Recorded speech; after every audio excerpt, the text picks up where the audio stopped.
Hello everyone. నేను long video post చేశాను. దీని లాంగ్ వీడియో నేను టైటిల్ మీద అండ్ డిస్క్రిప్షన్లో అయితే లింక్ ప్రొవైడ్ చేస్తాను.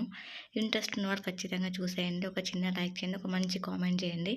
ఇదేంటంటే ఇక్కడ నేను మా వారింట్లో ఉన్నారు. అయితే ఆ రోజు కొంచెం తనతో స్పెండ్ చేసినట్టు, ఇంకా తనకి నేను కొన్ని మనీ అడిగాడు నన్ను. ఆ మనీ కూడా తనకి ఇచ్చేసాను నేను. అంటే అవి దాచుకున్న డబ్బులనమాట. వివరంగా అయితే లాంగ్ వీడియోలో పోస్ట్ చేశాను. చూసేయండి. ఇక్కడ నేను గోచిక్కుడు కర్రీ చేసేసాను. తర్వాత మా పిల్లలైతే ఇక్కడ హాల్‌లో అయితే ఆడుకుంటున్నారు. చూసారు గదా! నేను మా వారు రెడీ అయ్యి బయటికెళ్తుంటే మా బాబుకి అర్థమయ్యి ఎటు వెళ్తే అటు వెళ్తున్నాడనమాట. కొద్దిసేపు అతనైతే ఎత్తుకున్నాడు. కొన్ని ఇక్కడ మా ముచ్చట్లయితే లాంగ్ వీడియోలో పెట్టినాను. వివరంగా వివరించాను. ఇంట్రెస్ట్ ఉన్నవాళ్ళు తప్పక చూడండి. అలాగే ప్రీవియస్ వీడియోస్ చాలా ఉన్నాయి. Shorts and long videos. నచ్చితే ఖచ్చితంగా లైక్ చేయండి, షేర్ చేయండి, సబ్స్క్రైబ్ చేయండి. Thank you so much friend. Bye bye. Take care.